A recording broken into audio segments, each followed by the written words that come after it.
Queens flower மரம். Hi குட்டீஸ், நாம தினமும் ஒரு மரத்தை பற்றி தெரிஞ்சுக்கிறோம் இல்லையா? இன்னைக்கு நாம பார்க்க போற மரத்தோட பெயர் குயின்ஸ் ஃப்ளவர் மரம். பெயருக்கேற்ப இந்த பூக்களை பார்த்தாலும் அழகா இருக்கும். குயின்ஸ் பூவின் தாவரவியல் பெயர் லாகர்ஸ்டோமியா ஸ்பெசிசோயா. இது மேக்னஸ் லாகர்ஸ்டீம் என்று ஒரு ஸ்வீடனை சேர்ந்த காரல் லின்னேயஸின் நண்பரால் பெயரிடப்பட்டது. இது 60 அடி உயரம் வரை வளரக்கூடிய ஒரு இலையுதிர் மரமாகும். இதன் பூக்கள் அழகான மாவு நிறத்தை கொண்டு கிளைகளின் முடிவில் கொத்து கொத்தாக அமைந்திருக்கும்.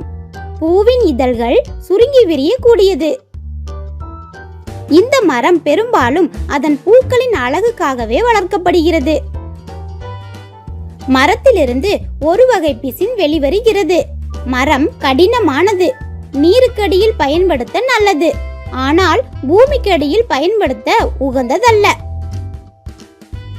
இந்த மரம் படகுகள், வண்டிகள் மற்றும் கட்டிடங்கள் கட்ட பயன்படுத்தப்படுகிறது. மரத்தின் ஒவ்வொரு பகுதியும் பாரம்பரிய மருத்துவத்திற்கு மிகவும் புகழ் பெற்றவையாக உள்ளது. குழந்தைகளே, நீங்களும் இது போல மரங்களை வளர்க்கலாமே. இன்னொரு நாள் வேற ஒரு மரத்தை பற்றி தெரிஞ்சுக்கலாமா? பாய் பாய் குட்டீஸ். குயின்ஸ் ஃப்ளவர் மரம் பற்றியும் அதனுடைய அழகிய பூக்கள் பற்றியும் இந்த காணொளியில் பார்த்தீர்கள். இது ஒரு அழகூட்டும் மரமாகும். இந்த பூக்களை பயன்படுத்தி பலவிதமான அலங்காரங்களை செய்து உங்கள் வீட்டை அழகுபடுத்தி பாருங்கள்.